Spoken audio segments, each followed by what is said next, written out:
सरकार के प्रमुख अंगों में से एक है कार्यपालिका। विधायिका, कार्यपालिका और न्यायपालिका सरकार के तीन अंग होते हैं। विधायिका द्वारा बनाए गए कानूनों और नीतियों को लागू करने की जिम्मेदारी सौंपी गई है कार्यपालिका को। यहाँ पर हम इस टॉपिक को लेकर एनसीईआरटी में जो भी बारीकियां हैं या इसको लेकर जो भी पहलू हैं उनको सरलतम रूप में प्रस्तुत कर रहे हैं। तो ध्यान दें कि कार्यपालिका को हम यहाँ से दो कैटेगरी में बांट रहे हैं। एक है राजनीतिक कार्यपालिका और दूसरा है स्थायी कार्यपालिका। चैप्टर को आगे पढ़ते रहेंगे एंड देन लास्ट में इसका जो मीनिंग है वो हमें और क्लैरिफिकेशन देगा। यहाँ पर राजनीतिक कार्यपालिका और दूसरा कौन सी कार्यपालिका है, स्थायी कार्यपालिका। दो कैटेगरी में हम इसको बांट रहे हैं। पहले हम समझेंगे यहाँ पर स्थायी कार्यपालिका को और फिर उसके बाद हम राजनीतिक कार्यपालिका के अंतर्गत राष्ट्रपति, प्रधानमंत्री और मंत्रिपरिषद को भी पढ़ेंगे। स्थायी कार्यपालिका के अंतर्गत आता है नौकरशाही। नौकरशाही की अगर हम बात करें तो नौकरशाही के बारे में तीन चीज़ें हमें ध्यान देनी है कि नौकरशाही सरकार के स्थायी कर्मचारी होते हैं, स्थायी होते हैं, इसलिए स्थायी कार्यपालिका का हिस्सा हो गया। ध्यान देना, ये स्थायी कार्यपालिका परमानेंट एग्जीक्यूटिव का काम करते हैं, ये स्थायी कर्मचारी होते हैं। नौकरशाही प्रशिक्षित और प्रवीण अधिकारी होते हैं। नौकरशाही नीतियों को बनाते हैं, नीतियों को बनाने में और उसे लागू करने में मंत्रियों का क्या करते हैं, सहयोग करते हैं। ये तीन बातें ध्यान देने योग्य है। नौकरशाही सरकार के स्थायी कर्मचारी होते हैं, प्रशिक्षित और प्रवीण अधिकारी होते हैं और नीतियों को बनाने में और उसे लागू करने में मंत्रियों का सहयोग करते हैं। ओके, वर्तमान में नौकरशाही का स्वरूप हो गया है काफ़ी जटिल, भारत में कॉम्प्लेक्स है। इसका जो स्ट्रक्चर है उसमें अलग अलग स्तर के अधिकारी शामिल हैं। मुख्य रूप से हम यहाँ पर चार कैटेगरी में इसको बांट रहे हैं। अखिल भारतीय सेवाएं, प्रांतीय सेवाएं, स्थानीय सरकार के कर्मचारी, लोक उपक्रमों के तकनीकी और प्रबंधकीय अधिकारी इसमें शामिल हैं। अखिल भारतीय स्तर की अगर बात करें तो ऑल इंडिया लेवल पर दो बड़े अधिकारी इसमें काम करते हैं, आईएएस और आईपीएस। अखिल भारतीय सेवाओं के अंतर्गत आईएएस और आईपीएस आते हैं। आईएएस का मतलब है इंडियन एडमिनिस्ट्रेटिव सर्विस और आईपीएस का मतलब हो गया इंडियन पुलिस सर्विस। यानी कि ध्यान दें, आईएएस का मतलब हो गया भारतीय प्रशासनिक सेवा और यहाँ पर इसका मतलब हो गया आईपीएस का भारतीय पुलिस सेवा। ये दोनों जो है अखिल भारतीय सेवा के अंतर्गत आते हैं। ऑल इंडिया सर्विस, इसी से स्पष्ट हो रहा है कि पूरे भारतवर्ष में कहीं पर भी इनको जॉब करने के लिए भेजा जा सकता है। किसी भी डिस्ट्रिक्ट में, किसी भी स्टेट में इन्हें सर्विस के लिए भेजा जा सकता है। याद रखें कि आईएएस और आईपीएस जो होते हैं नौकरशाही की बैकबोन होती है, रीढ़ होती है। ठीक है, एक और चीज़ विशेष तरीके से यहाँ पर सेंट्रल गवर्नमेंट को लेकर जो भी बातें हो सकती हैं वो हम यहाँ पर पढ़ेंगे। इनको लेकर, आईएएस और आईपीएस को लेकर, ये जो सेंट्रल गवर्नमेंट है जिसे हम कहते हैं केंद्रीय सरकार, वो आईएएस और आईपीएस अधिकारियों की नियुक्ति करती है और केंद्र सरकार यदि चाहे तो इन्हें वापस अपनी सेवा में बुला सकती है। कहने का मतलब है ये काम तो करते हैं स्टेट लेवल पर, लेकिन इनको सेंट्रल गवर्नमेंट अपने पास भी अपनी सेवा के लिए भी बुला सकती है। सेंट्रल गवर्नमेंट ही इनके खिलाफ अनुशासनात्मक कार्रवाई भी कर सकती है यदि ये अपने कर्तव्यों का पालन अच्छी तरह से नहीं कर रहे हैं या किसी तरीके से उन्होंने गलत तरीके से अपने कर्तव्यों का पालन किया है, तो इस तरीके से अनुशासनात्मक कार्रवाई करने का भी जो काम है वो सेंट्रल गवर्नमेंट का ही है, ध्यान देना। उसके अलावा आगे बढ़ते हैं इसमें, तो स्थायी कार्यपालिका के अंतर्गत नौकरशाही होगी। अब भारत के जो संविधान निर्माता थे वो जानते थे कि एक दक्ष प्रशासनिक मशीनरी का होना कितना अत्यावश्यक है, इसीलिए भारत में भी एक दक्ष प्रशासनिक मशीनरी क्या है, मौजूद है। ये हमें कैसे कंफर्म करें कि भारत में एक दक्ष प्रशासनिक मशीनरी मौजूद है? क्योंकि भारत में इन प्रशासनिक अधिकारियों का चुनाव नहीं होता बल्कि इनका चयन होता है। इनका चयन होता है योग्यता के आधार पर। इसके लिए इनकी भर्ती होती है और ये जो भर्ती करती है ये संघ लोक सेवा आयोग यानी कि यूपीएससी द्वारा आयोजित की जाती है। ओके, नौकरशाही के महत्व अगर हम बात करें, नौकरशाही वो माध्यम है जिसके द्वारा सरकार की लोक हितकारी नीतियां जनता तक पहुंचती है। सरकार कितनी भी अच्छी पॉलिसी को बनाए, लेकिन जब तक उनको अच्छी तरह से लागू नहीं किया जाएगा वो जनता तक पहुंच नहीं पाएंगी, लाभार्थी तक उनकी पहुंच नहीं हो पाएगी, लाभार्थी उसका फ़ायदा भी नहीं उठा पाएंगे। ये तभी हो सकता है जब कार्यपालिका विशेषकर नौकरशाही इन लोकहितकारी नीतियों को, यानी कि सरकार द्वारा बनाए गए जनता के भले के लिए जो नीतियां हैं उनको अच्छी तरह से लागू करे और जनता तक पहुंचने में पूरी कोशिश लगा दे।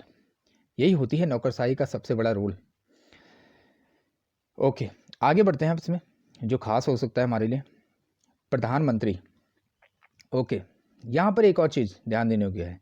राजनीतिक कार्यपालिका को हम 3 कैटेगरी में बांट रहे हैं, राष्ट्रपति, प्रधानमंत्री और मंत्रिपरिषद। ये ध्यान देना, ये स्थायी कार्यपालिका है, ये राजनीतिक कार्यपालिका है। ये स्थायी होते हैं, जबकि ये 5 वर्ष के बाद क्या होते हैं, इनको अपना पद क्या करना पड़ेगा, त्याग करना पड़ेगा। राष्ट्रपति, प्रधानमंत्री और मंत्रिपरिषद को, राष्ट्रपति, प्रधानमंत्री और मंत्रिपरिषद, इनके बारे में डिटेल समझते हैं।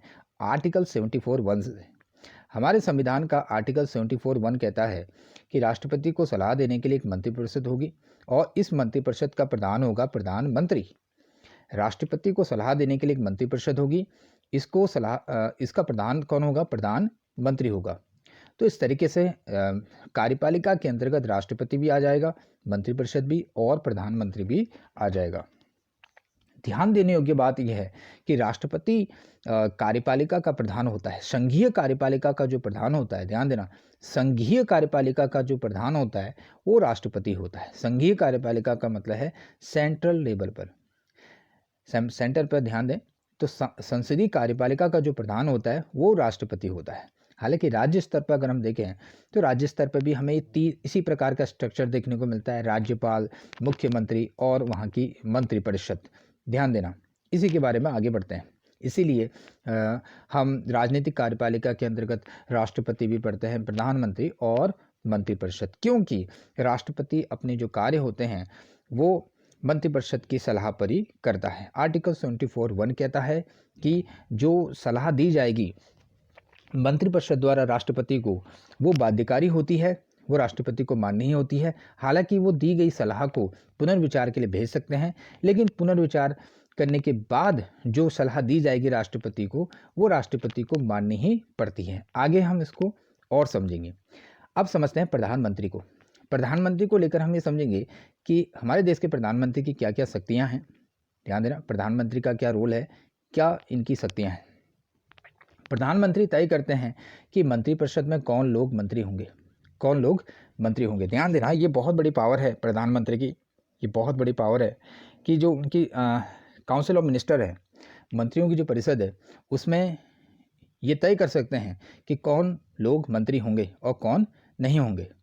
विभिन्न मंत्रियों में पद स्तर और मंत्रालयों का आवंटन करने का काम भी इन्हीं का ही है। आवंटन का मतलब है डिस्ट्रीब्यूट करना या बांटना। याद रखना, पद स्तर का मतलब है कि किसे रक्षा मंत्री बनाना है, किसे विदेश मंत्री बनाना है, किसे वित्त मंत्री बनाना है, ये भी प्रधानमंत्री ही तय करते हैं। इसके अलावा सरकार के सभी महत्वपूर्ण निर्णय जो भी लिए जाते हैं सरकार के द्वारा, उसमें प्रधानमंत्री शामिल होते हैं, उनका उसमें बहुत बड़ा रोल होता है। सरकार की जो नीतियाँ होती हैं उनके बारे में भी डिसीजन लेने का काम प्रधानमंत्री का ही होता है। मंत्रिपरिषद पर कंट्रोल रखने का काम इनका प्रमुख है। याद रखना, काउंसिल ऑफ मिनिस्टर पर, मंत्रिपरिषद पर कंट्रोल रखने का काम भी इन्हीं का ही है। जिनके पास पावर है, बहुत बड़ी पावर है, इसी के द्वारा ये अपनी सरकार को बेहतर बना सकते हैं। ध्यान देना, ये जो इनकी टीम होती ना, ये मंत्रिपरिषद की टीम, इसी के दम पर ये वर्ल्ड कप जीतती हैं। वर्ल्ड कप का मतलब है, वर्ल्ड कप क्या, ये जो अपना घरेलू मैच होता है ये भी इसी टीम की बदौलत जीतते हैं। वर्ल्ड कप का मतलब हो गया कि विश्व स्तर पर इनकी जो छवि सुधरेगी वो इसी मंत्रिपरिषद के मंत्री और उनके दम पर सुधरेगी। टीम का कप्तान तो पीएम होता है, लेकिन जो टीम होती है वो इन मंत्रिपरिषद से ही एक तरीके से आगे बढ़ती है। तो अगर हम बात करें स्टेट लेवल की राजनीति, तो वहाँ पर और जो वर्ल्ड लेवल की जो पॉलिटिक्स है उसमें मंत्रिपरिषद के हालांकि कुछ ही मंत्री इसमें प्रतिभागी होते हैं, लेकिन फिर भी अगर हम बात करें भारत की विश्व स्तर पर जीत की, एक छवि आगे बढ़ाने की और घरेलू स्तर पर उस सरकार के, जिसकी भी सरकार चली हो, जिस पार्टी की सरकार चली हो, उसकी छवि बढ़ाने में इस टीम का बहुत बड़ा रोल होता है। इसलिए प्रधानमंत्री इसमें मंत्रियों को जब भी मंत्री पद दिलाते हैं तो बड़ी सोच समझ कर दिलाते हैं, ताकि उनकी जो सत्ता है उस पर पकड़ बनी रहे और उनकी पार्टी को भी फ़ायदा मिले उनकी सरकार आगे बढ़े, उनकी सरकार और अच्छा काम करे, देश में अच्छा काम करे, और वर्ल्ड लेवल में तो खैर इंडिया छा ही जाएगा यदि उनकी टीम अच्छी है तो। फिफ्थ अगर हम पॉइंट कहें, लोकसभा का नेतृत्व करता है। प्रधानमंत्री जो होता है वो लोकसभा का नेतृत्व करता है। लीडर जो होता है लोकसभा का वो भी प्रधानमंत्री होता है। मीडिया तक पहुंच राष्ट्र प्रधानमंत्री हैं, उनकी तो मीडिया तक पहुंच होगी ही होगी। सेवंथ, हमारे देश का राष्ट्र का नेतृत्व भी प्रधानमंत्री ही करते हैं। विदेश यात्राओं के समय या किसी भी अंतर्राष्ट्रीय सम्मेलन में राष्ट्र का नेतृत्व कौन करता है? प्रधानमंत्री ही करते हैं। कई बार आपने देखा होगा कि यूएनओ की समिट होती है, यूएनओ की महासभा, यूएनओ की आम सभा की मीटिंग होती है हर साल, तो उस मीटिंग में हमारे राष्ट्र का नेतृत्व कौन करता है? प्रधानमंत्री ही करते हैं। अब आते हैं सरकार की केंद्रीय धुरी के बारे में।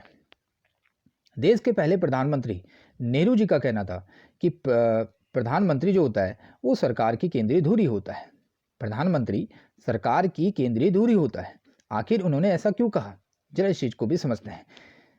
सरकार की केंद्रीय धुरी कौन होता है? प्रधानमंत्री होता है। दरअसल ऐसा इसलिए कहा, सरकार में प्रधानमंत्री का जो स्थान होता है वो सर्वोपरि होता है। सबसे पहले नाम किसका है? प्रधानमंत्री का होता है। प्रधानमंत्री ही यदि अच्छा नहीं है तो सरकार भी अच्छी नहीं होगी। मात्र विदेश मंत्री के अच्छे होने से या रक्षा मंत्री के अच्छे होने से या वित्त मंत्री के अच्छे होने से हम ये नहीं कह सकते कि प्रधानमंत्री भी अच्छा ही होगा। एक्चुअली प्रधानमंत्री का स्थान जो होता है, विदेश मंत्री, रक्षा मंत्री और वित्त मंत्री, इन सभी मंत्रियों से सबसे उच्च होता है। इसीलिए कहा जाता है प्रधानमंत्री को समकक्षों में प्रथम। प्रधानमंत्री को क्या कहा जाता है? समकक्षों में प्रथम कहा जाता है।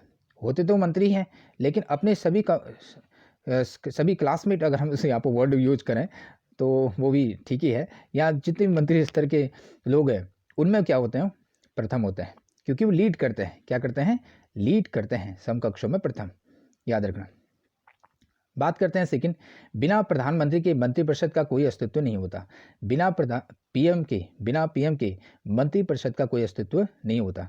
अगर हम क्रिकेट टीम की बात करें तो विराट कोहली हट भी जाएगा तो कोई बात नहीं, रोहित तो रहेगा ही, या किसी और को टीम का कप्तान बना दिया जाएगा।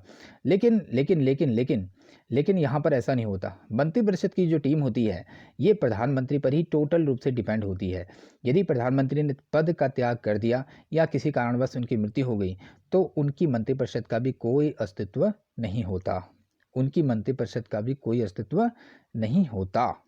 थर्ड, मंत्रिपरिषद तभी अस्तित्व में आती है जब प्रधानमंत्री अपने पद का शपथ ग्रहण कर लेता है। अच्छा, एक और चीज, जब हम कहते हैं गवर्नमेंट, सरकार, ये सरकार का मतलब आप समझ लीजिए मंत्रिपरिषद।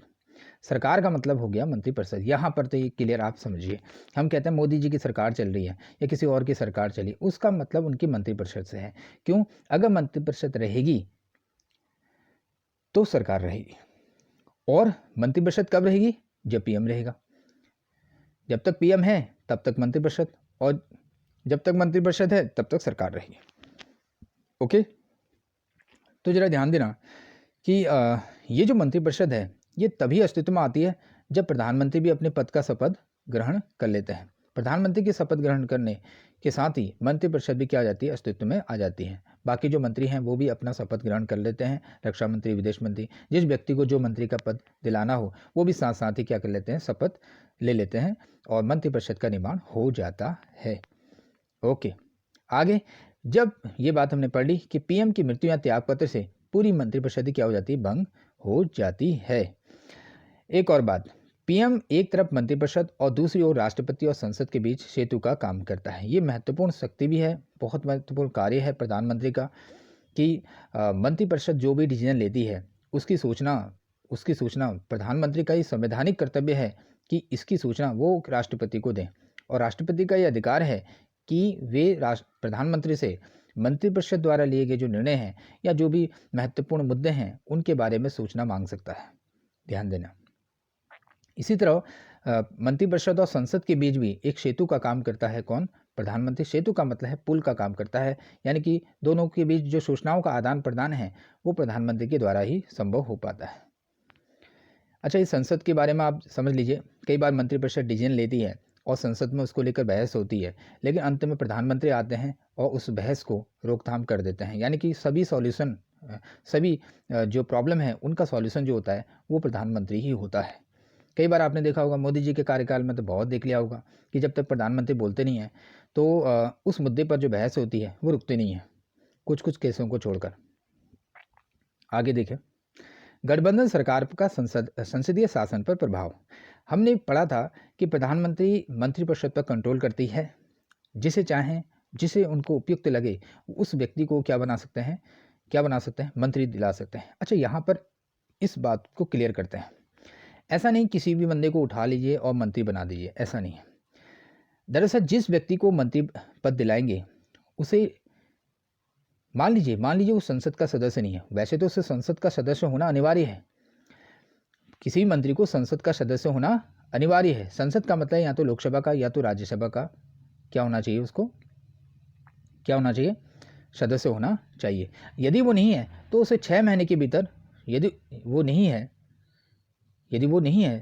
सदस्य नहीं है, तो उसे 6 महीने के भीतर क्या करना होगा, संसद की सदस्यता लेनी होगी। यानी कि चुनाव में जीत कर आना होगा। इस तरीके से वो क्या बनेगा, मंत्री बनेगा। ध्यान देना, ये चीज़ बहुत इंपॉर्टेंट है। हालांकि बाहर से ले सकते हैं प्रधानमंत्री, जैसे अभी जो वर्तमान में विदेश मंत्री हैं ये निर्वाचित नहीं थे, ध्यान देना, ये लोकसभा में निर्वाचित नहीं थे, लेकिन फिर भी इनको विदेश मंत्री बनाया गया, जयशंकर जी को। तो ऐसा हो सकता है, फिर उनको 6 महीने के भीतर इलेक्शन जीतने पड़ेंगे, तब बने रहेंगे, नहीं तो नहीं बने रहेंगे। तो जयशंकर जी ऐसा करने में सफल हो गए थे। गठबंधन सरकार का संसदीय शासन पर प्रभाव। लेकिन यहाँ पर हम ध्यान दें, गठबंधन सरकार में ऐसा नहीं हो पाता है, इतनी बड़ी पावर उनके पास नहीं हो सकती। देखिए गठबंधन सरकार होता क्या है। 1989 से भारतीय राजनीति में गठबंधन सरकारों का दौर शुरू होता है केंद्र के स्तर पर।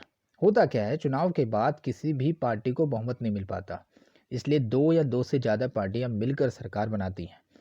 ऐसे स्थिति में भारतीय राजनीति में एक नया बदलाव आता है प्रधानमंत्रियों की शक्ति में और राष्ट्रपति की शक्तियों में। जहां एक और राष्ट्रपति की शक्ति इस स्थिति में बढ़ती हुई नजर आती है विशेषकर एक मामले में, और वहीं प्रधानमंत्री की शक्ति कम होती जाती है। याद रखना, कैसे जरा समझते हैं। होता क्या है, हम जानते हैं कि राष्ट्रपति का कार्य है प्रधानमंत्री को नियुक्त करना। राष्ट्रपति जो हैं प्रधानमंत्री की नियुक्ति करते हैं, उन्हें शपथ दिलाते हैं। लेकिन होता क्या है, लेकिन किसको वो शपथ दिलाएंगे? उस व्यक्ति को प्रधानमंत्री की शपथ दिलाएंगे जो बहुमत दल का नेता हो। ध्यान देना, ये भी बहुमत दल के नेता को क्या दिलाते हैं, प्रधानमंत्री का पद दिलाते हैं या उसकी नियुक्ति कराते हैं। लेकिन यदि गठबंधन सरकारों का दौर है तो इसमें किसी भी दल को तो बहुमत मिल नहीं पाता। ऐसे में हम ये नहीं कह सकते कि कौन पार्टी बहुमत सिद्ध करे, कौन नहीं कर पाए। यहाँ पर बात आती है राष्ट्रपति के विशेषाधिकारों की। राष्ट्रपति की विशेषाधिकार यहाँ पर बढ़ जाते हैं प्रधानमंत्री के चयन करने में। उनको लगता है कि अ ब स नाम के या ABCD नाम की 3 जो पार्टियां हैं, इनको अलग अलग नंबर मिले हैं, और जो भी उनको बेहतर लगे कि ये पार्टी सरकार बना सकती है, उसे वो क्या कर सकते हैं, इनविटेशन दे सकते हैं, आमंत्रित कर सकते हैं, सरकार बनाने के लिए न्योता दे सकते हैं, जो उनको योग्य लगता है या उचित एक गवर्नमेंट लगती है, जो पार्टी लगती है जो गवर्नमेंट बना सकती है। ध्यान देना। तो यहाँ पर हम बात करें PM के चयन में राष्ट्रपति के विशेषाधिकारों की भूमिका क्या है, बड़ी है। ये बहुत बड़ा रोल है राष्ट्रपति जी का। ध्यान देना, इस अवधि में राजनीतिक सहयोगों में जो भी राजनीतिक सहयोगी हैं उनमें परामर्श की प्रवृत्ति बड़ी है, क्योंकि अलग अलग पार्टी की सरकार बनती है। बहुत सारी पार्टियां मिलकर सरकार बना सकती हैं, 2 या 2 से ज़्यादा भी पार्टियां हो सकती हैं इसमें इन्वॉल्व। तो ऐसे में इनके बीच परामर्श बहुत ज़्यादा होता है। किसी भी मुद्दे को लेकर इनमें बहुत सारे मीटिंग होती हैं, और उनके बाद ही ये किसी निष्कर्ष पर पहुँच पाते हैं। यानी कि डिसीजन मेकिंग का काम जो है वो थोड़ा सा रुक जाता है। यहाँ पर PM की सत्ता में सेंध पहुँचाई जाती है। प्रधानमंत्री का जो विशेष रोल होता है उसमें भी कमी नज़र आती है। ये पार्टियां जो होती है ऐसे व्यक्ति को प्रधानमंत्री बनाती हैं जो जिसका व्यक्तित्व जो है वो उतना स्ट्रांग नहीं होता, या जो इस गठबंधन सरकार में शामिल जो पार्टियां हैं उनके मनोहित को, या कहें उनके स्वार्थपूर्ण जो हित जो हैं इनको पूरा करने में उनकी हेल्प करें। तो पीएम की सत्ता यहाँ पर कमज़ोर हो जाती है। वो ऐसा निर्णय नहीं ले पाते हैं जो राष्ट्र हित में बहुत बड़ा हो, क्योंकि यहाँ पर पार्टियाँ अपने स्वार्थी हित के लिए लग जाती हैं। थर्ड, अगर हम बात करें, इससे प्रधानमंत्री की अनेक विशेषाधिकारों जैसे मंत्रियों का चयन और पद स्तर, मंत्रालय, इनके चयन पर भी क्या लगी है, अंकुश लगी है। अब जरा ध्यान देना, हमने पढ़ा था कि मंत्रियों का चयन करना, प्रधानमंत्री जो हैं वो मंत्रियों का चयन करते हैं। किस व्यक्ति को कौन सा मंत्री बनाना है, ये प्रधानमंत्री का काम है। लेकिन गठबंधन सरकारों में ऐसा नहीं हो पाता, गठबंधन सरकारों में ऐसा नहीं हो पाता। इसके अलावा प्रधानमंत्री सरकार की नीतियों और कार्यक्रमों को भी अकेले तय नहीं कर पाता गठबंधन सरकारों में, क्योंकि सभी पार्टियों की सहमति लेनी पड़ती है।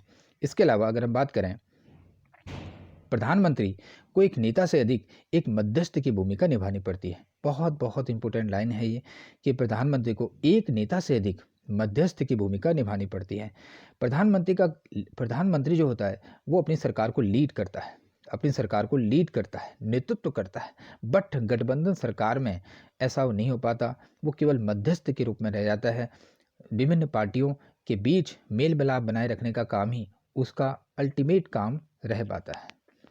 कहाँ वो देश को लीड करता, गवर्नमेंट को आगे बढ़ाता, देश के भले के लिए काम करता, कहाँ वो ये दलों के बीच की राजनीति में फंस कर रह जाता है। आगे बढ़ते हैं, सामूहिक उत्तरदायित्व को समझते हैं। क्या है सामूहिक उत्तरदायित्व का सिद्धांत? मंत्रिपरिषद लोकसभा के प्रति सामूहिक रूप से उत्तरदायी है, रिस्पॉन्सिबल है। याद रखना, लोकसभा के प्रति, राज्यसभा के प्रति नहीं। मंत्रिपरिषद लोकसभा के प्रति क्या होती है, सामूहिक रूप से उत्तरदायी होती है, कलेक्टिवली।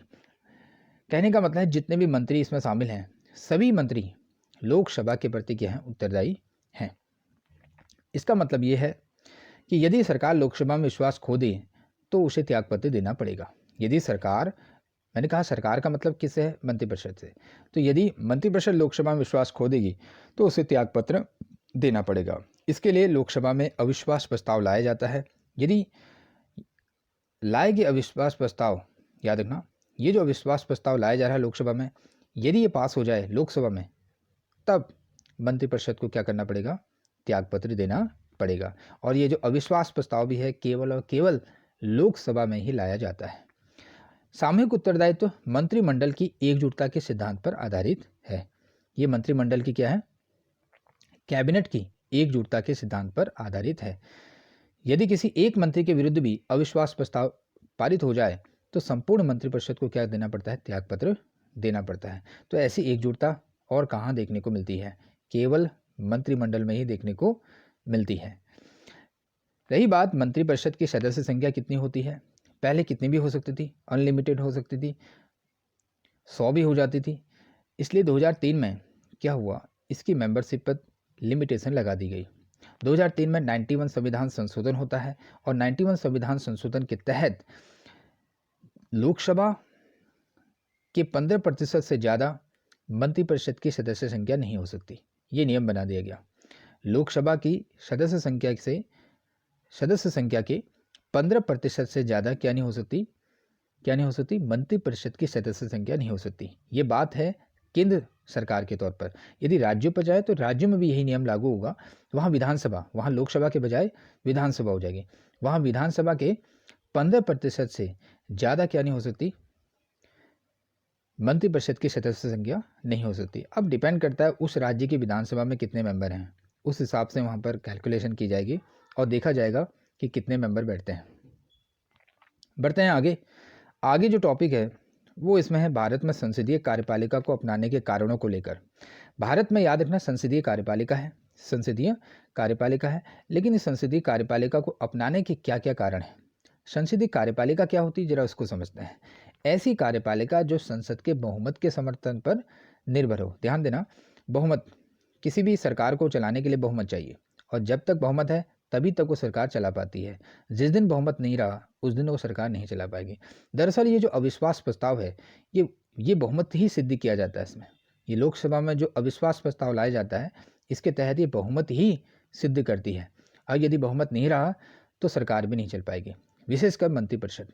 और हम जानते हैं मंत्रिपरिषद जो होती है, मंत्रिपरिषद जो होती है वो कार्यपालिका का हिस्सा है, भले ही वो राजनीतिक कार्यपालिका है। तो ऐसी कार्यपालिका जो संसद के बहुमत के समर्थन पर निर्भर हो, उसे हम संसदीय कार्यपालिका कहते हैं। तो संसदीय कार्यपालिका को अपनाने के क्या कारण हैं? मुख्यतः 4 कारण हैं। कितने कारण हैं? 4। पहला है, अंग्रेजों के समय में 1919 और 1919 और 1935 में जो कानून बनाए गए, उन कानूनों के तहत भारत में कुछ पार्लियामेंट्री सिस्टम के फॉर्म्स यहाँ पर लाए गए, यानी कि इलेक्शन करवाए गए। उसके आधार पर यहाँ पर हमारे देश के कुछ पार्टी के नेताओं ने चुनाव में हिस्सा लिया और वो जीत कर भी आए। यहाँ से उन लोगों को पता चला, उन नेताओं को पता चला कि किस तरीके से संसदीय कार्यपालिका काम करती है। इसके बारे में उनको एक नया अनुभव मिला। ध्यान देना। इसके अलावा उनको पता चला कि जो संसदात्मक व्यवस्था होती है, ये ज़्यादा जिम्मेदार और ज़्यादा उत्तरदायी बनाती है। किनको बनाती है? प्रतिनिधियों को बनाती है।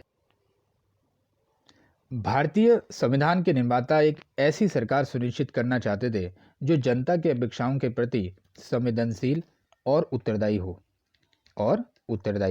तीसरा पॉइंट आता है, व्यक्ति पूजा का खतरा नहीं।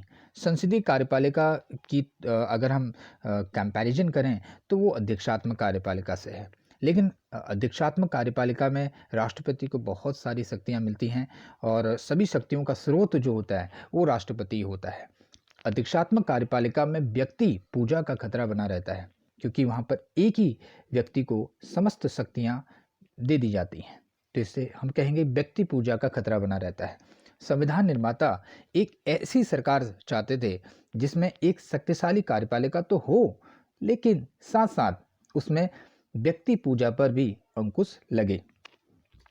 संसदीय कार्यपालिका में ये सब चीज़ें हैं। शक्तिशाली कार्यपालिका भी होनी चाहिए और व्यक्ति पूजा भी वहाँ पर नहीं होनी चाहिए। इसके अलावा कार्यपालिका पर विधायिका का उचित नियंत्रण। 4th पॉइंट बता रहा है कि कार्यपालिका पर किसका नियंत्रण होना चाहिए? विधायिका का उचित नियंत्रण होना चाहिए। संसदीय व्यवस्था में ऐसी अनेक प्रक्रियाएं हैं। जो संसदात्मक कार्यपालिका है उसमें ऐसी बहुत सारी प्रक्रिया है जिसके बारे में हम विधायिका वाले चैप्टर में पढ़ते हैं, जो यह सुनिश्चित करती है कि कार्यपालिका विधायिका या जनता के प्रतिनिधियों के प्रति उत्तरदायी होगी और उनसे कंट्रोल भी होगी। ध्यान देना, ये जो नौकरशाही है ये राजनीतिक कार्यपालिका के या कहें हमारे देश के जो मंत्री हैं, सरकार है, उसके नियंत्रित में रहती है। नौकरशाही का कर्तव्य भी है कि वो जो काम करे, जो कर्तव्यों का पालन करे, वो एक तरीके से हालांकि तटस्थ रहे, राजनीति से तटस्थ रहे, परंतु वो विधायिका के नियंत्रित में रहे। वे सरकार के जो जनता के प्रतिनिधि हैं उनके प्रति भी नियंत्रित या उनसे नियंत्रित रहे, उनके प्रति उत्तरदायी रहे। याद रखना, कार्यपालिका जो होती है, विशेषकर नौकरशाही जो होती है, वो जनता के प्रति रिस्पॉन्सिबल नहीं होती है, क्योंकि उनको जनता द्वारा नहीं चुना जाता। इसलिए ये तत्व यहाँ पर डाल दिया गया है कि कार्यपालिका को नियंत्रित करने वाला कोई ना कोई तो होना चाहिए। तो कौन है? विधायिका है। कौन है? विधायिका है, जनता के प्रतिनिधि हैं। लेकिन कभी कभी ऐसा होता है कि दोनों मिल जाते हैं और देश का जो भला होता है वो गड्ढे में चले जाता है। स्वार्थ सबसे प्रमुख हो जाता है इनके लिए। राष्ट्रपति का निर्वाचन, लेकिन जब ये मिल जाएं तो देश बन जाता है सोने की नगरी। चमकता हुआ भारत, उभरता हुआ भारत, विश्व शक्ति जो भारत है वो वास्तव में तभी बनेगा जब कार्यपालिका और विधायिका मिलकर काम करें, तालमेल से काम करें। हालांकि इसमें और भी चीज़ें ज़रूरी हैं, लेकिन यहाँ पर बात इसी की हो रही है। राष्ट्रपति का निर्वाचन। अब आते हैं राष्ट्रपति को लेकर। संघीय कार्यपालिका का प्रधान होता है राष्ट्रपति। इसका कार्यकाल होता है 5 वर्ष। कितना होता है? 5 वर्ष। प्रधानमंत्री का कार्यकाल भी कितना होता है? 5 वर्ष ही होता है। राष्ट्रपति का निर्वाचन जो होता है वो 5 वर्ष के लिए होता है। कैसे होता है राष्ट्रपति का निर्वाचन? अप्रत्यक्ष तरीके से होता है, अर्थात जनता इसमें हिस्सा नहीं लेती है। तो कौन हिस्सा लेते हैं? जनता द्वारा निर्वाचित सदस्य इसमें हिस्सा लेते हैं।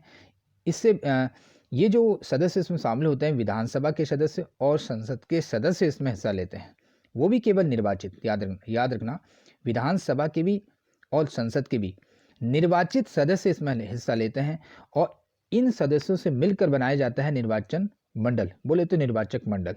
याद रखना, निर्वाचन मंडल जो होता है, राष्ट्रपति के चुनाव में एक निर्वाचन मंडल बनाया जाता है जिसमें विधानसभा के और संसद के निर्वाचित सदस्य होते हैं, और यही निर्वाचित सदस्य राष्ट्रपति के चुनाव में वोट डालते हैं। राष्ट्रपति का चुनाव एकल संक्रमणीय मत प्रणाली के द्वारा होता है, first past the post system के द्वारा नहीं होता है, फर्स्ट पास्ट द पोस्ट प्रणाली के द्वारा नहीं होता है। राष्ट्रपति का चुनाव होता है एकल संक्रमणीय मत प्रणाली की।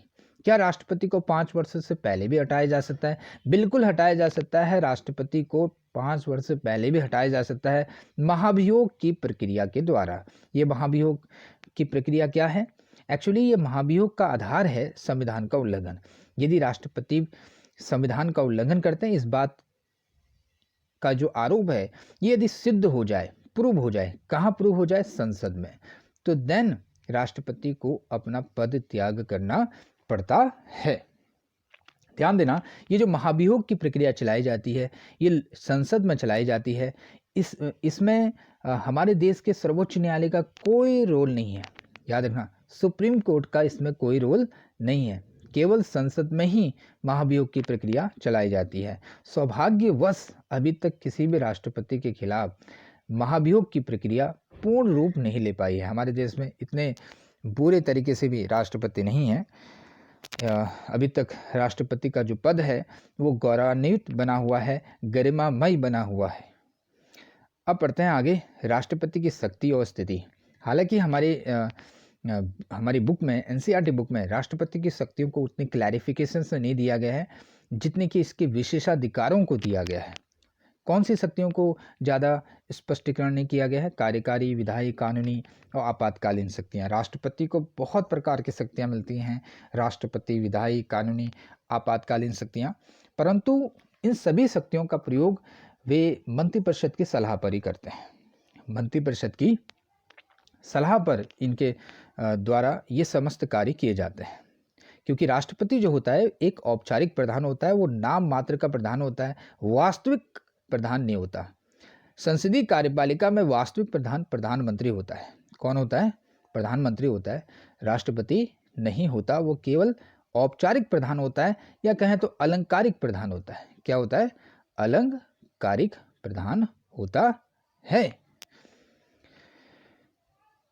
राष्ट्रपति के विशेषाधिकार, राष्ट्रपति की शक्तियां मैं कह रहा हूँ यहाँ पर पूरी तरह से दी नहीं गई हैं। इसके लिए मैं अलग से एक वीडियो लेकर आऊँगा राष्ट्रपति की शक्तियों को लेकर।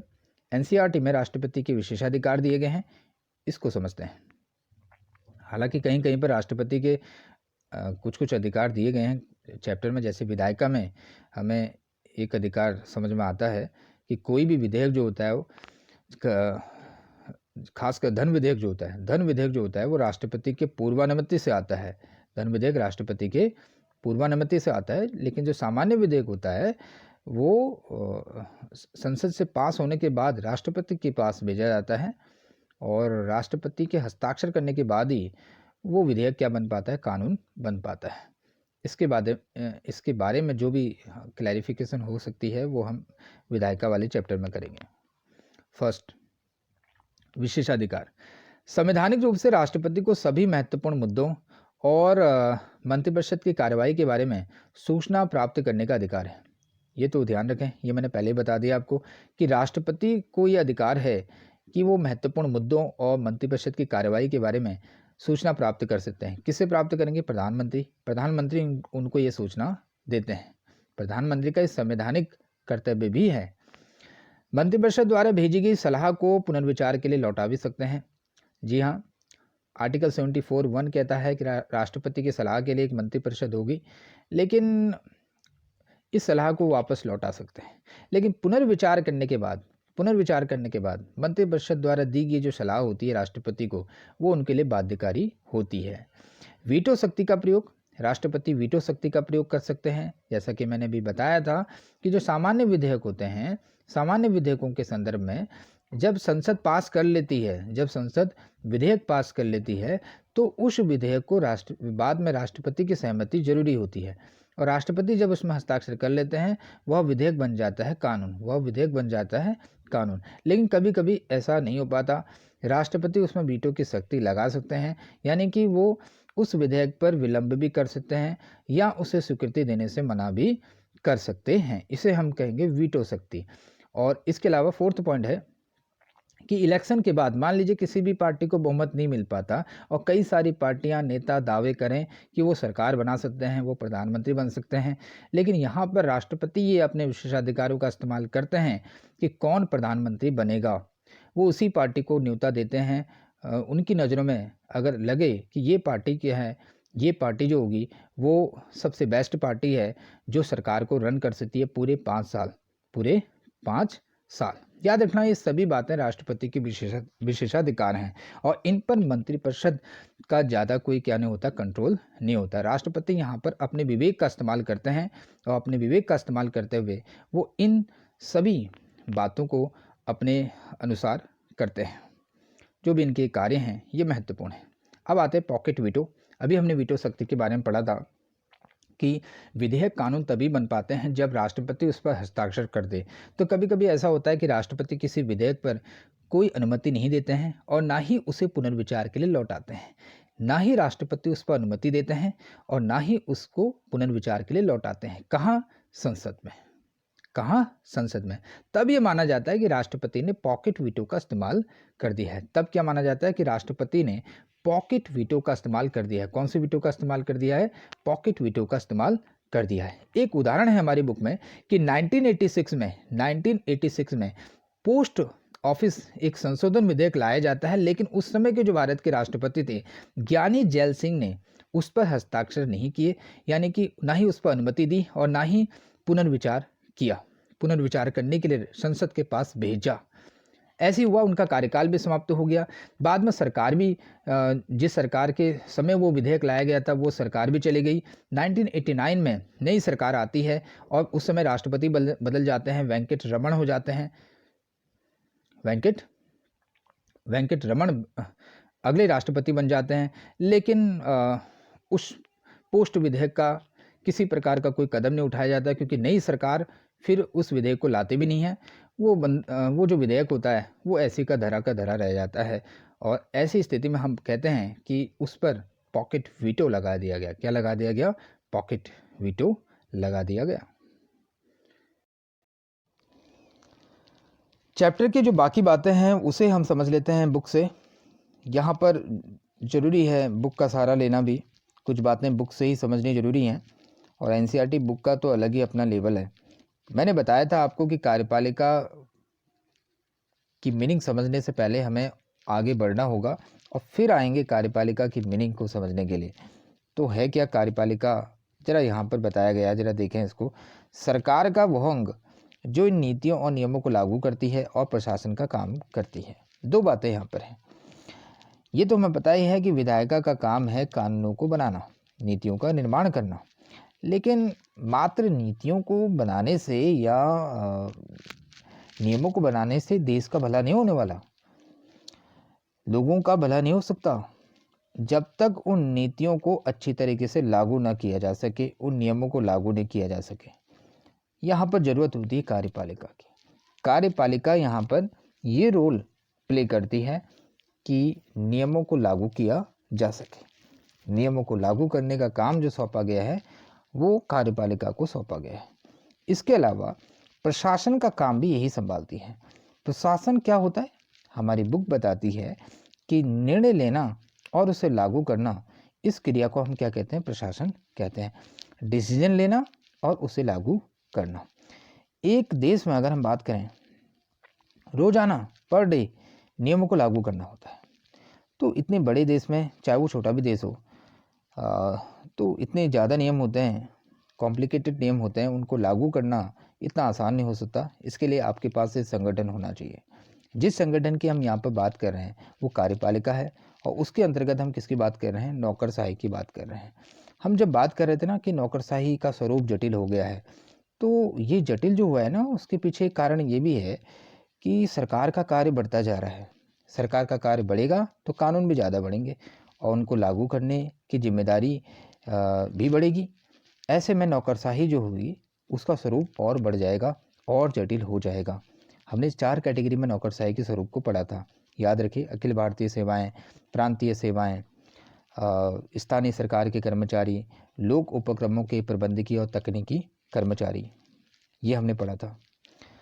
जबकि नागरिक सेवा की अगर हम बात करें तो नागरिक सेवा को 3 कैटेगरी हमारी बुक बांटती है। अखिल भारतीय सेवाएं, ये भी ध्यान रखें, इसको नागरिक सेवा भी कहते हैं। कैसी सेवा कहते हैं? नागरिक सेवा भी कहते हैं, सिविल सेवा भी कहते हैं, सिविल सर्विस, ध्यान देना, नागरिक सेवा भी कहा जाता है। इसको 3 कैटेगरी में हमारी बुक बांटती है सिविल सेवा को, नागरिक सेवा को। एक तो अखिल भारतीय सेवाएं जिसके अंतर्गत IAS और IPS आती है, और दूसरा इसमें प्रांतीय सेवाओं को बांटा गया है, और तीसरा इसमें कुछ केंद्रीय सेवाओं को शामिल किया गया है। एक और बात जो यहाँ पर इम्पोर्टेंट है जाननी, वो है कार्यपालिका नीतियाँ निर्माण में भी भाग लेती है। कार्यपालिका किस में भाग लेती है? नीतियाँ निर्माण में भी भाग लेती है। अब ये नीति निर्माण में कैसे भाग लेती होगी, जरा ध्यान देना। होता क्या है कि जो नौकरशाही के शीर्षस्थ अधिकारी होते हैं वो इस क्षेत्र में होते हैं सिद्धस्थ, विशेषज्ञ, तो उनकी विशेषज्ञता का फ़ायदा तो उठाना चाहिए किसके द्वारा? सरकार को। तो ऐसे में जो सरकार होती है वो मिलकर क्या करती है? मिलकर नीतियों का निर्माण करती है। लेकिन आपको पता होना चाहिए कि ये जो नौकरशाही के शीर्षस्थ अधिकारी होते हैं, यानी कि नौकरशाही जो है वो सरकार के नियंत्रण में ही काम करती है। ये उसका कर्तव्य भी है नौकरशाही का, और सरकार का अधिकार भी है, क्योंकि संसदीय कार्यपालिका में ऐसे ही होता है। और ये जरूरी भी है, क्योंकि स्थायी कार्यपालिका जनता द्वारा निर्वाचित नहीं होती, जबकि राजनीतिक कार्यपालिका जनता द्वारा निर्वाचित होती है। वो जनता के प्रति रिस्पॉन्सिबल होते हैं, उत्तरदायी होते हैं, उनको अपने वायदे पूरे करने होते हैं जो उन्होंने किए हैं चुनाव से पहले लोगों के सामने। आगे क्या है इसमें कुछ खास? कार्यपालिका के प्रकार। यहाँ पर कार्यपालिका को बांटा गया है नेतृत्व के आधार पर 2 कैटेगरी में। एक तो सामूहिक है और दूसरा एक व्यक्ति। एक व्यक्ति का मतलब है यहाँ केवल एक ही व्यक्ति लीडर होता है। तो कौन होता है? वो राष्ट्रपति होता है। वो कौन होता है? राष्ट्रपति। ये वाली व्यवस्था कहाँ है? ये वाली व्यवस्था है अध्यक्षात्मक वाली। अमेरिका में। कहाँ पर है? USA में है। और कहाँ पर है? ब्राज़ील में है। और कहाँ है? लैटिन अमेरिका के देशों में। लैटिन अमेरिका के देशों में ये वाली व्यवस्था है अध्यक्षात्मक। यहाँ पर जो लीडर होता है वो केवल एक ही होता है, चाहे देश का हो चाहे सरकार का हो। वो कौन होता है? राष्ट्रपति होता है। राष्ट्रपति यहाँ पर सर्वे सर्वा होता है। इसके पास बहुत सारी शक्तियाँ होती हैं, व्यापक शक्तियाँ यहाँ पर होती हैं। और ये जो राष्ट्रपति होता है ये विधायिका के प्रति उत्तरदायी, जवाबदेह नहीं होता। अभी हम इसी पॉइंट को यहाँ पर भी समझेंगे। इसके अलावा जो सामूहिक नेतृत्व होता है इसको हम 2 कैटेगरी में बांट रहे हैं। सामूहिक का मतलब हो गया, एक होता है PM और दूसरा होता है प्रेसिडेंट, यानी कि राष्ट्रपति। हो सकता है राजा भी हो। यदि एक्चुअली PM जो होता है वो सरकार का प्रमुख होता है। PM होता है सरकार का प्रमुख, और जो प्रेसिडेंट और राजा होता है वो होता है देश का प्रमुख।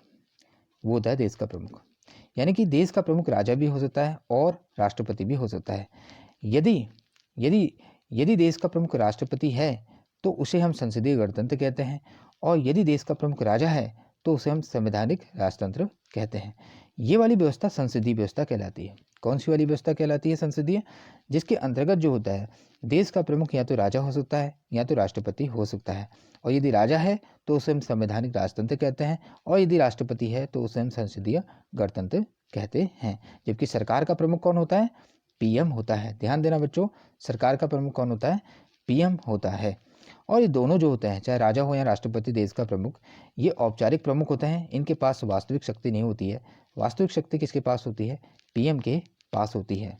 किसके पास होती है? प्रधानमंत्री के पास होती है, मंत्रिपरिषद के पास होती है। और यहाँ पर जो खास बात है कि ये जो मंत्रिपरिषद है, ये जो विधायिका प्रधानमंत्री हैं, ये विधायिका के प्रति क्या होते हैं? जवाबदेह होते हैं। ध्यान देना, किसके प्रति जवाबदेह होते हैं? विधायिका, यानी कि पार्लियामेंट जो भी है वहाँ की विधायिका किसी भी देश की, वो क्या होती है? उसके प्रति वो क्या होते हैं? जवाबदेह होते हैं। उनको जवाब देना होता है जो भी वो कार्य कर रहे हैं, रिस्पॉन्सिबल हैं, क्योंकि वो जनता द्वारा निर्वाचित हैं प्रत्यक्ष रूप से। वो भी अर्ध अध्यक्षात्मक वाली व्यवस्था में होता क्या है? यहाँ भी हालांकि सामूहिक नेतृत्व है, यानी कि PM भी होता है और राष्ट्रपति भी होता है, राजा नहीं होता। पीएम सरकार का प्रमुख होता है और जो राष्ट्रपति होता है वो देश का प्रमुख होता है। लेकिन यहाँ पर राष्ट्रपति को संसदीय व्यवस्था की तुलना में ज़्यादा शक्तियाँ मिलती हैं, ज़्यादा शक्तियाँ मिलती हैं। यहाँ जो प्रधानमंत्री होता है और उसकी जो मंत्रिपरिषद वो भी विधायिका के प्रति जवाबदेह होती है, सेम बिल्कुल इसी की तरह जवाबदेह होती है। लेकिन यहाँ पर जो राष्ट्रपति होता है ना, इसको ज़्यादा शक्तियाँ मिल जाती है। ये वाली व्यवस्था कहाँ पर है? ये वाली व्यवस्था है श्रीलंका में। कहाँ पर है? श्रीलंका में, रशिया में, रूस में और फ्रांस में। रूस और फ्रांस। हम इसको सर्फ करके भी याद कर सकते हैं। कैसे? सर्फ कर भी याद कर सकते हैं। हमारी बुक श्रीलंका के बारे में एक केस स्टडी देती है और उसे हम यहाँ पर देख लेते हैं। यहाँ पर बताया गया कि जो संविधान है श्रीलंका का, उसमें राष्ट्रपति को व्यापक शक्तियाँ मिली हैं और इतनी शक्तियाँ मिली हैं कि राष्ट्रपति जो है वो प्रधानमंत्री को और दूसरे मंत्री को हटा भी सकता है, दूसरे मंत्री को हटा भी सकता है, याद रखना। और सरकार का भी जो प्रधान होता है यहाँ पर वो राष्ट्रपति होता है। यहाँ पर सरकार का प्रधान भी कौन होता है? यहाँ पर राष्ट्रपति ही होता है। हम बात कर रहे हैं किसकी? हम बात कर रहे हैं श्रीलंका की। श्रीलंका की बात कर रहे हैं। श्रीलंका में जो राष्ट्रपति होता है वो 6 वर्ष के लिए होता है। कितने वर्ष के लिए होता है? 6 ईयर के लिए होता है। कितने ईयर के लिए होता है? 6 ईयर के लिए होता है। यदि इसको हटाना है, यदि राष्ट्रपति को यहाँ पर हटाना है तो क्या करना होगा? इसके लिए क्या करना होगा? पार्लियामेंट में प्रस्ताव लाना पड़ेगा। पार्लियामेंट में प्रस्ताव लाना पड़ेगा और उसे 2/3 बहुमत से उस प्रस्ताव को पारित करना पड़ेगा। उसी के द्वारा उसको हटाया जा सकता है। बाद में उस प्रस्ताव के संसद के कम से कम, उस प्रस्ताव पर संसद के कम से कम आधे सदस्यों द्वारा पास किया जाना चाहिए। और फिर यदि संसद का अध्यक्ष संतुष्ट हो जाता है कि आरोपों में दम है तो फिर सर्वोच्च न्यायालय को भेजा जाता है। क्या? वो प्रस्ताव। याद रखना बच्चों, जो काम की चीज़ है कि यहाँ पर राष्ट्रपति को हटाने में सर्वोच्च न्यायालय की भूमिका होती है श्रीलंका में। जबकि हम इंडिया की बात करें तो इंडिया में राष्ट्रपति को महाभियोग की प्रक्रिया के द्वारा हटाया जा सकता है और ये महाभियोग की जो प्रक्रिया चलाई जाती है ये संसद में चलाई जाती है और इसमें सर्वोच्च न्यायालय की कोई भूमिका नहीं होती। हमारे इंडिया में सर्वोच्च न्यायालय की कोई भूमिका नहीं होती। तो ये अलग ही सिस्टम बना दिया गया श्रीलंका में 1978 में। वहाँ पर संविधान में संशोधन होता है और वहाँ संशोधन करके अध्यक्षात्मक कार्यपालिका लागू कर दी जाती है। यही वजह है कि वहाँ प्रेसिडेंट को इतनी व्यापक शक्तियाँ मिल गई हैं। ध्यान देना। आगे बढ़ते हैं और क्या खास है इसमें। अच्छा, एक और चीज़, संसदीय व्यवस्था जो है कहाँ कहाँ अपनाई गई है? जर्मनी, इटली, जापान, इंग्लैंड और पुर्तगाल, इन देशों में संसदीय व्यवस्था अपनाई गई है। आदि देश हैं, मतलब और भी बहुत सारे देश हैं। अपना इंडिया भी संसदीय व्यवस्था में आता है जिसकी में क्या होता है, राष्ट्रपति देश का प्रमुख होता है। यानी कि भारत में संसदीय गणतंत्र को अपनाया गया है। किस वाले गणतंत्र को? संसदीय। तो संवैधानिक जो राजतंत्र है वो कौन से देश में अपनाया गया है? जापान और इंग्लैंड में। यहाँ राजा होता है तो यहाँ पर संवैधानिक राजतंत्र को अपनाया गया है। इसके अलावा एक और ख़ास बात हो सकती है आपके लिए, वो क्या? वो है आर्टिकल 74(1). ये मैंने पहले आपको बता दिया, लेकिन फिर भी यहाँ पे एक चीज़ समझानी है, वो ही का मतलब। हमें पता है ना, राष्ट्रपति की सहायता के लिए एक मंत्रिपरिषद होगी, ये बताया गया है 74(1) में, और जिसका प्रधान पीएम होगा।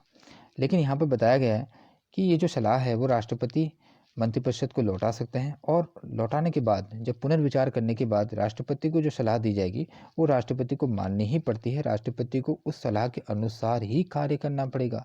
ये जो ही शब्द है ना, ये ही शब्द बता क्या रहा है? ये ही शब्द बता रहा है कि राष्ट्रपति मंत्रिपरिषद की सलाह मानने को क्या है? बाध्य है। याद रखना, राष्ट्रपति मंत्रिपरिषद की सलाह मानने को लेकर क्या है? बाध्य है। ध्यान देना, जरूरी हो गया। अब तो क्या हो गया? जरूरी हो गया, उनको मानना ही पड़ेगा। इसके अलावा ये टॉपिक हमने पढ़ लिया था, शक्ति, और कुछ बातें ये रह गई। देखो, ये हमारे पहले प्रधानमंत्री नेहरू जी हैं। क्या कह रहे हैं? देखो, संविधान सभा में वाद विवाद के समय ये इन्होंने बातें कही कि हमने राष्ट्रपति को कोई वास्तविक शक्ति नहीं दी, लेकिन उसके पद को प्रभुत्वपूर्ण और गरिमामय बनाया है। ध्यान देना, मैं ज़्यादा सीरियस हो गया हूँ पढ़ाते पढ़ाते, तो शायद वो जोश कम हो गया होगा जो पहले था। ओके, हमने राष्ट्रपति को कोई वास्तविक शक्ति नहीं दी, लेकिन उसके पद को प्रभुतापूर्ण और गरिमामय बनाया है। ध्यान देना, संविधान उसे न तो वास्तविक कार्यकारी बनाना चाहता है और न ही एकदम नाम मात्र का प्रधान बनाना चाहता है। संविधान उसे एक ऐसा प्रधान बनाना चाहता है जो न शासक होता है न शासन करता है। उसे एक महान संवैधानिक प्रजा प्रधान बनाना चाहता था। ये बातें लिखी हैं प्रधानमंत्री नेहरू जी ने। यानी कि ये है कि राष्ट्रपति के पास तो कोई वास्तविक शक्ति होती नहीं, हमारे इंडिया में बिल्कुल नहीं होती है, लेकिन उसका जो पद है, ध्यान देना, उसका जो पद है वो प्रभुतापूर्ण है, गरिमामय है, गरिमामय है। ध्यान देना, वो देश के पहले नागरिक होते हैं, राष्ट्रपति देश के पहले नागरिक होते हैं, उनका पद जो है वो गरिमामय वाला होता है, काफ़ी रिस्पेक्टफुल उनकी पोस्ट होती है, प्रभुतापूर्ण होता है। कुछ मामलों में आप ये जानते हैं कि उन्हें निर्णय लेने की क्षमता है, लेकिन वास्तविक कार्यकारी वो नहीं है। वास्तविक कार्यकारी कौन होती है? मंत्रिपरिषद होती है, ध्यान देना। और न ही वो एकदम नाम मात्र का प्रधान होता है। हमारे देश में तो ऐसा नहीं है कि राष्ट्रपति नाम मात्र के प्रधान होते हैं। हमें पता है ना कि राष्ट्रपति के पास कुछ विशेषाधिकार हैं। इसके अलावा इसमें क्या लिखा है? संविधान उसे एक ऐसा प्रधान बनाना चाहता है जो न शासक होता है और न शासन करता है।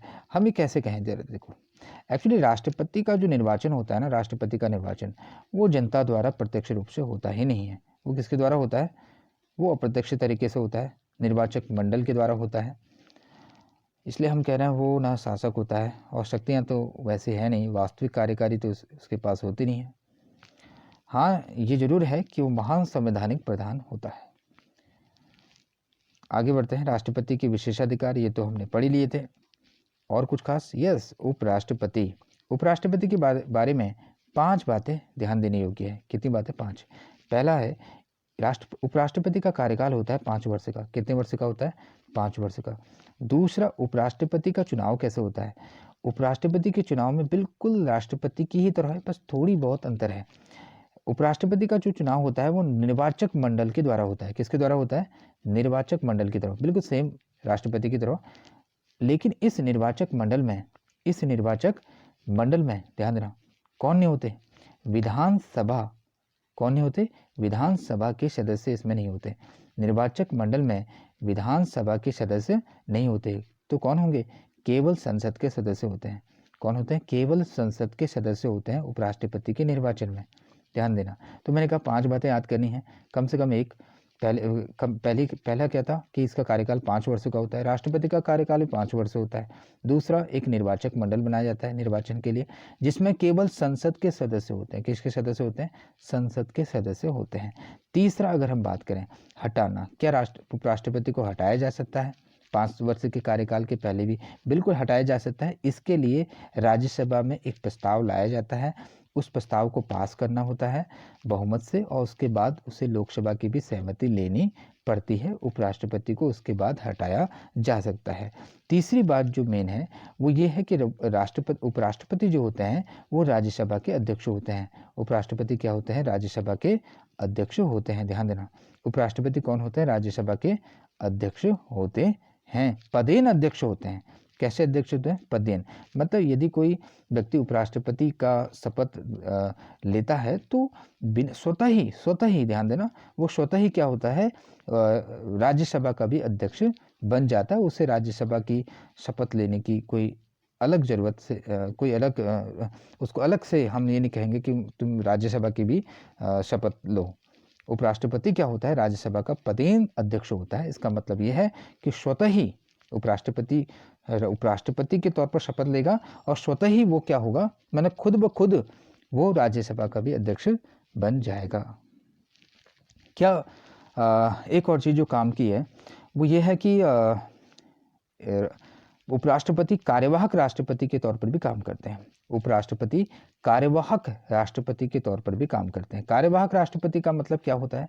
कार्यवाहक राष्ट्रपति का मतलब यह है, यदि राष्ट्रपति की मृत्यु हो जाए, त्याग पत्र दे दें, या उन पर महाभियोग की प्रक्रिया के द्वारा उनको हटा दिया जाता है, या किसी कारणवश उनका पद रिक्त हो जाता है, तब उपराष्ट्रपति को कार्यवाहक राष्ट्रपति के तौर पर काम करना पड़ता है। लेकिन वो तभी तक बने रहते हैं जब तक कोई नया राष्ट्रपति न नियुक्त हो जाए। 5वीं बात, क्या ऐसा पहले कभी हुआ है? जी हाँ, हुआ है। फ़खरुद्दीन अली अहमद हमारे देश के राष्ट्रपति थे, उनकी मृत्यु हो गई थी। उनकी मृत्यु के बाद बीडी जत्ती को भारत का कार्यवाहक राष्ट्रपति बनाया जाता है। बीडी जत्ती जो थे उस समय भारत के उपराष्ट्रपति थे। ठीक है, उपराष्ट्रपति का भी टॉपिक खत्म। आगे कार्टून है यहाँ पर। यह कार्टून बहुत इंपॉर्टेंट है, मंत्रिपरिषद के बारे में बता रहा है, बहुत कुछ बताता है, बहुत कुछ बताता है। बहुत कुछ क्या बता रहा है जरा ध्यान देना। मंत्रिपरिषद का प्रधान कौन होता है? प्रधानमंत्री होते हैं, ये ध्यान दें। मंत्रिपरिषद का प्रधान कौन होता है? प्रधानमंत्री। और समकक्षों में प्रथम भी कौन होता है? प्रधानमंत्री। प्रधानमंत्री को क्या कहा जाता है? समकक्षों में प्रथम कहा जाता है। और ये लीड कर रहे हैं, मंत्रिपरिषद को क्या कर रहे हैं? लीड कर रहे हैं। और जा कहाँ है? लोकसभा में। लोकसभा का भी जो लीडर होता है वो कौन होता है? लोकसभा का जो नेतृत्व करता है, याद रखना, वो प्रधानमंत्री ही करते हैं। ये सब बातें हमने पढ़ी हैं। और बातें इसमें क्या है काम की, दरअसल होता क्या है जरा ध्यान देना। ये बता रहा है कि किस तरीके से प्रधानमंत्री का रोल होता है अपनी सरकार में। सरकार में सबसे बड़ा सर्वोपरि प्रधानमंत्री होता है। सरकार का सर्वोपरि कौन होता है? प्रधानमंत्री ही होता है। ये भी आपको पता होना चाहिए, ध्यान देना। ये हमारी पहली मंत्रिपरिषद का है। यहाँ पर क्या दिया है देखो, प्रधानमंत्री के बिना कोई मंत्रिपरिषद नहीं होती। ये भी आपको ध्यान देना है। ये तो हमने पढ़ा ही था कि जब तक प्रधानमंत्री हैं तभी तक मंत्रिपरिषद है, और जब प्रधानमंत्री का पद त्याग हो जाएगा या उनकी मृत्यु हो जाती है तो मंत्रिपरिषद का भी अस्तित्व नहीं होता। ओके, प्रधानमंत्री की शपथ के साथ ही मंत्रिपरिषद भी शपथ लेती है, या मंत्रिपरिषद के सदस्य जो होते हैं, मंत्री जो गण जो होते हैं, वो भी शपथ लेते हैं, वो भी अस्तित्व में आ जाती है। और जो प्रधानमंत्री होता है वो सरकार की क्या करता है? अगुवाई करता है, यानी कि नेतृत्व करता है। एक इस वाले पैराग्राफ को भी, कार्टून को भी समझ लेते हैं। पिक्चर शायद क्लियर नहीं आ रही, जरा देखें। ओके, ये कार्टून क्या बता रहा है? Minister unhappy with portfolio. Minister unhappy with portfolio. आखिर ये मिनिस्टर क्यों नाराज हैं? क्यों नाराज हैं? क्या सिर्फ मंत्री पद ही मायने रखता है? कार, बंगला, नौकर, यात्रा, विदेश भ्रमण, सुरक्षा और सचिव वगैरह आपके लिए कोई मायने रखते? लोग मंत्री क्यों बनना चाहते हैं? लोग सुख सुविधा के लिए मंत्री बनना चाहते हैं। किसके लिए बनना चाहते हैं? सुख सुविधा के लिए मंत्री बनना चाहते हैं। यहाँ पर लिखा है मिनिस्टर अनहैप्पी विद पोर्टफोलियो। दरअसल होता यही है कि मंत्रीगण चाहते हैं अपना मन पसंदीदा विभाग या मंत्रालय, और यदि वो उनको नहीं मिलता तो वो अनहैप्पी हो जाते हैं। और कई बार तो ऐसा भी होता है, गठबंधन सरकारों में ऐसा होता है कि मंत्री क्या होते हैं, सरकार से अपना त्यागपत्र दे देते हैं, या मंत्रिमंडल से या मंत्रिपरिषद से अपना त्यागपत्र दे देते हैं। तो ये भारत की राजनीति का दोष है कि स्वार्थ सबसे बड़ा हो जाता है इनके लिए, देश नहीं होता। तो चैप्टर को एंड करते हैं इसी के साथ, इसी टॉपिक के साथ। बाकी जो बातें हैं इस टॉपिक को लेकर, इससे रिलेटेड, वो हम कोई और वीडियो में लेकर आएंगे। हो सकता है वहाँ पर हम इस कार्यपालिका को और ज़्यादा विस्तार से समझाएं। जो भी कंपटीशन के बच्चे हैं, जो भी कंपटीशन की तैयारी करते हैं स्टूडेंट्स, उनके लिए भी हम कार्यपालिका को और विस्तार से वहाँ पर समझाएंगे। आर्टिकल यहाँ पर मैंने कुछ नहीं बताए हैं, क्योंकि हमारी जो बुक है आर्टिकल पर साइलेंट है, एनसीईआरटी की, उस पर भी हम क्या करेंगे, नज़र डालेंगे। सो मिलते हैं नई वीडियो में एक नए टॉपिक को लेकर। नमस्कार।